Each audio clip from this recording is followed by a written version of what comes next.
ಭೇಟಿ ಬಗ್ಗೆ ಶಾಸಕ ಸಿಪಿ ಯೋಗೇಶ್ವರ್ ಸ್ಪಷ್ಟನೆ ಕೊಟ್ಟಿದ್ದಾರೆ.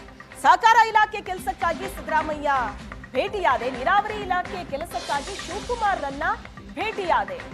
ನಾನು ರಾಜಕೀಯ ವಿಚಾರವಾಗಿ ಯಾವುದೇ ಚರ್ಚೆ ಮಾಡಿಲ್ಲ, ಯಾವುದೇ ಬಣ ಇಲ್ಲ. ನಾನು ಕಾಂಗ್ರೆಸ್ನಲ್ಲಿ 1 ವರ್ಷದ ಮಗು. ಬದಲಾವಣೆ ಚರ್ಚೆ ನನಗೆ ಗೊತ್ತಿಲ್ಲ ಅಂತ ಶಾಸಕ ಯೋಗೇಶ್ವರ್ ಹೇಳಿಕೆ ಕೊಟ್ಟಿದ್ದಾರೆ. ರಾಜಕೀಯ ವಿಚಾರವಾಗಿ ನಾನು ಚರ್ಚೆನೆ ಮಾಡಿಲ್ಲ ಅಂತ ಶಾಸಕ ಯೋಗೇಶ್ವರ್ ಹೇಳಿದರು. ಅಲ್ರಿ, CM ನಮ್ಮವರು, DCM ನಮ್ಮವರು. ನಾನು ಮುಖ್ಯಮಂತ್ರಿಗಳ ಹತ್ರ ಕೆಲಸ ಇತ್ತು, ನಮ್ಮ ಕೋಆಪರೇಟಿವ್ ವಿಚಾರದಲ್ಲಿ ಹೋಗಿದ್ದೆ. ಇವತ್ತು ಈಗಲೂ ಮುಖ್ಯಮಂತ್ರಿಗಳ ಹತ್ರ ಮಾತಾಡ್ಕೊಂಡು ಬಂದೆ. ಅದು ಆಗಬೇಕು ಸರ್ ಇವತ್ತು ಅಂತೇಳಿ. ಇವತ್ತು ಇವಾಗ ಮಾಡಿಕೊಡ್ತೀನಿ ಅಂತ ಹೇಳಿದ್ದಾರೆ. ಮತ್ತು DCM ಇಲ್ಲಿಯವರು, ಇದೇ ಜಿಲ್ಲೆಯವರು, ನಮ್ಮವರು, ಅವ್ರ ಹತ್ರನೂ ಈ ಜಿಲ್ಲೆ ಸಂಬಂಧಪಟ್ಟಂತೆ, ನೀರಾವರಿ ಸಂಬಂಧಪಟ್ಟಂತೆ ಕೆಲಸ ಕಾರ್ಯ ಇರುತ್ತೆ. ನಮ್ಮ ಇಬ್ಬರ ಹತ್ರನೂ ಹೋಗ್ತಾ ಬರ್ತಾ ಇರ್ತೀವಿ ಕೆಲಸ ಅಭಿವೃದ್ಧಿ ದೃಷ್ಟಿಯಿಂದ. ಬೇರೆ ರಾಜಕೀಯ ನನಗೆ ಗೊತ್ತಿಲ್ಲ, ನನಗೆ ಯಾವುದು ಬಣ ಇಲ್ಲಪ್ಪ. ನಾನು ಯಾಕೆ ಬಣ? ನಾನು ಈಗ ತಾನೇ ಕಾಂಗ್ರೆಸ್ಸಲ್ಲಿ 1 ವರ್ಷದ ಮಗು. ನನಗೆ ಯಾವ ಬಣ?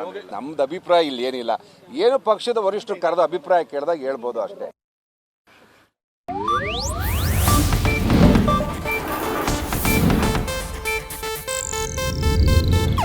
ಇದು ಏಷ್ಯಾನೆಟ್ ನ್ಯೂಸ್ ನೆಟ್ವರ್ಕ್ ಪ್ರಸ್ತುತಿ.